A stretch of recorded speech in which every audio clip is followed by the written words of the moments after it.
Du Saint-Pape Jean-Paul II, La splendeur de la vérité, chapitre 1er. Maître, que dois-je faire de bon? Matthieu chapitre 19, verset 16. Le Christ est la réponse à la question morale. Un homme s'approcha, point de suspension. Matthieu 19, 16. Le dialogue de Jésus avec le jeune homme riche, rapporté au chapitre 19 de l'évangile de saint Matthieu, peut constituer une trame utile pour réentendre de manière vivante et directe l'enseignement moral de Jésus.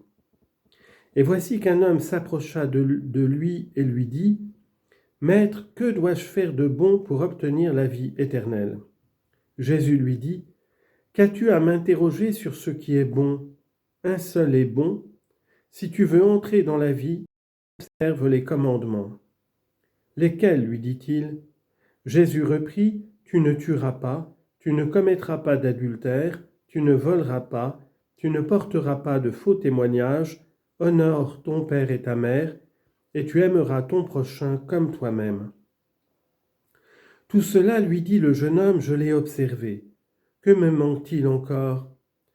Jésus lui déclara, « Si tu veux être parfait, va, vends ce que tu possèdes et donne-le aux pauvres, et tu auras un trésor dans les cieux, puis viens et suis-moi. » Matthieu chapitre 19, versets 16 à 21. Et voici qu'un homme. Dans le jeune homme que l'évangile de Matthieu ne nomme pas, nous pouvons reconnaître tout homme qui, consciemment ou non, s'approche du Christ, rédempteur de l'homme, et qui lui pose la question morale. Pour le jeune homme, avant d'être une question sur les règles à observer, c'est une question de plénitude de sens pour la vie. C'est là en effet l'aspiration qui est à la source de toute décision et de toute action humaine, la recherche secrète et l'élan intime qui meuvent la liberté. En dernier lieu, cette question traduit une aspiration au bien absolu qui nous attire et nous appelle à lui. Elle est l'écho de la vocation qui vient de Dieu, origine et fin de la vie humaine. Dans cette même perspective, le Concile Vatican II a invité à approfondir la théologie morale de telle sorte que son exposition met en valeur la très haute vocation que les fidèles ont reçue dans le Christ, unique réponse qui comble pleinement le désir du cœur humain. Pour que les âmes puissent vivre cette rencontre avec le Christ, Dieu a voulu son Église. En effet, l'Église désire servir cet objectif unique, que tout homme puisse retrouver le Christ, afin que le Christ puisse parcourir la route de l'existence en compagnie de chacun. Maître, que dois-je faire de bon pour obtenir la vie éternelle? C'est du fond du cœur que le jeune homme riche adresse cette question à Jésus de Nazareth, question essentielle et inéluctable pour la vie de tout homme. Elle concerne en effet le bien moral à pratiquer et la vie éternelle. L'interlocuteur de Jésus pressent qu'il existe un lien entre le bien moral et le plein accomplissement de sa destinée personnelle. C'est un Israélite pieux qui a grandi, pour ainsi dire, à l'ombre de la loi du Seigneur. S'il pose cette question à Jésus, nous pouvons imaginer qu'il ne le fait pas par ignorance de la réponse inscrite dans la loi. Il est plus probable que l'attrait de la personne de Jésus fait naître en lui de nouvelles interrogations sur le bien moral. Le jeune homme ressentait l'exigence d'approcher celui qui avait commencé sa prédication par cette nouvelle et décisive annonce: « Le temps est accompli et le royaume de Dieu est tout proche, repentez-vous et croyez à l'Évangile. » Marc chapitre 1 verset 15. Il convient que l'homme d'aujourd'hui se tourne de nouveau vers le Christ pour recevoir de lui la réponse sur ce qui est bien et sur ce qui est mal. Le Christ est le Maître, le ressuscité, qui a en lui la vie et qui est toujours présent dans son Église et dans le monde. Il ouvre aux fidèles le livre des Écritures et en révélant pleinement la volonté du Père, il enseigne la vérité sur l'agir moral.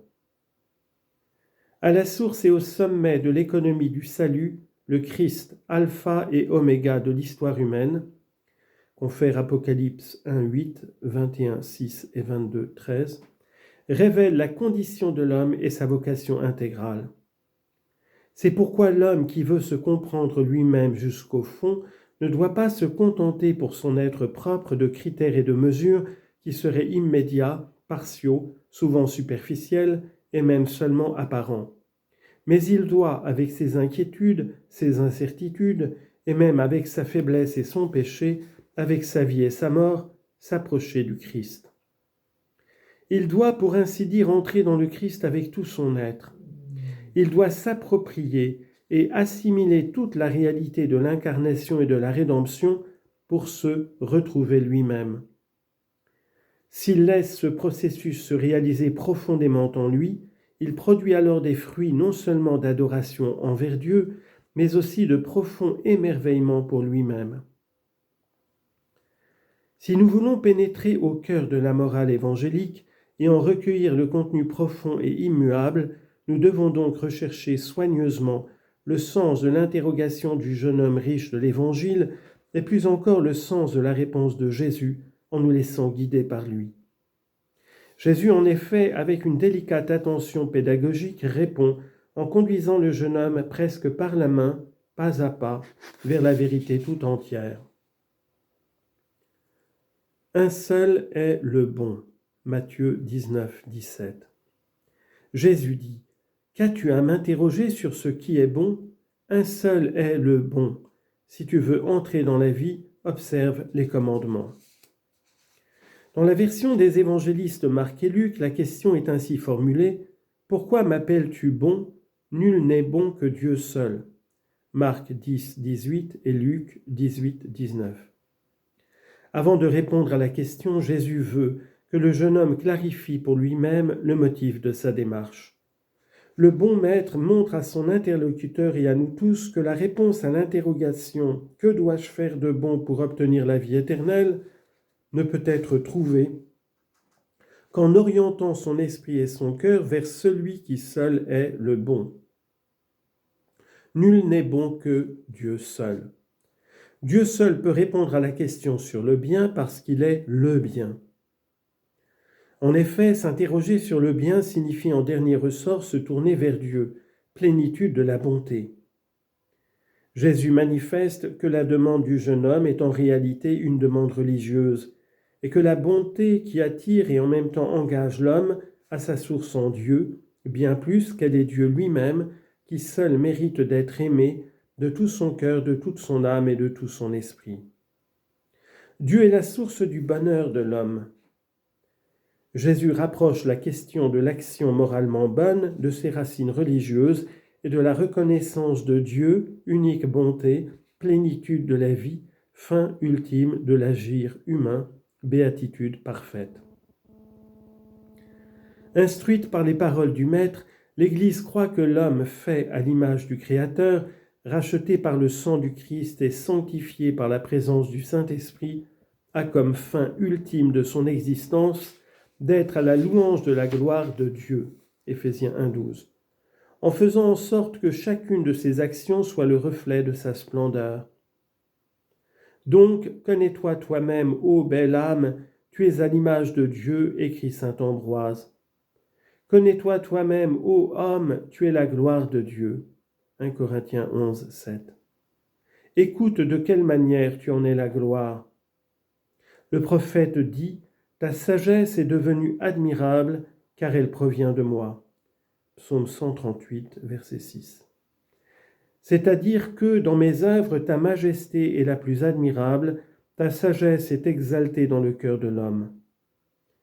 Alors que je me regarde moi-même, que tu scrutes mes pensées secrètes et mes sentiments profonds, je reconnais les mystères de ta science. Donc, connais-toi toi-même, ô homme, et tu découvriras combien tu es grand, et veille sur toi. Citation toujours de saint Ambroise de Milan. Ce qu'est l'homme et ce qu'il doit faire se découvre au moment où Dieu se révèle lui-même. En effet, le décalogue s'appuie sur ces paroles « Je suis le Seigneur ton Dieu qui t'ai fait sortir du pays d'Égypte, de la maison de servitude. Tu n'auras pas d'autre Dieu devant moi. Exode chapitre 20, versets 2 et 3. Dans les 10 paroles de l'alliance avec Israël et dans toute la loi, Dieu se fait connaître et reconnaître comme celui qui seul est le bon. Comme celui qui, malgré le péché de l'homme, continue à rester le modèle de l'agir moral, selon qu'il adresse « Soyez saints, car moi, le Seigneur votre Dieu, je suis saint ». Lévitique chapitre 19, verset 2. Comme celui qui, fidèle à son amour pour l'homme, lui donne sa loi. Exode chapitre 19, verset 9 à 24, chapitre 20, verset 18 à 21. Pour rétablir l'harmonie originelle avec le Créateur et avec la création, et plus encore pour l'introduire dans son amour. Je vivrai au milieu de vous, je serai votre Dieu et vous serez mon peuple. Lévitique chapitre 26, verset 12. La vie morale se présente comme la réponse due aux initiatives gratuites que l'amour de Dieu multiplie dans ses relations avec l'homme. Elle est une réponse d'amour, selon l'énoncé qu'en donne le commandement fondamental du Deutéronome. Écoute Israël, le Seigneur notre Dieu est le seul Seigneur. Tu aimeras le Seigneur ton Dieu de tout ton cœur, de toute ton âme et de tout ton pouvoir. Que ces paroles que je te dicte aujourd'hui restent dans ton cœur, tu les répéteras à tes fils. Deutéronome chapitre 6, versets 4 à 7. Ainsi, la vie morale, associée dans la gratuité à l'amour de Dieu, est appelée à refléter la gloire. Pour qui aime Dieu, il suffit de plaire à celui qu'il aime, parce qu'on ne doit pas en attendre une plus grande récompense que cet amour. En effet, la charité vient de Dieu, car Dieu lui-même est la charité, comme le dit saint Léon le Grand.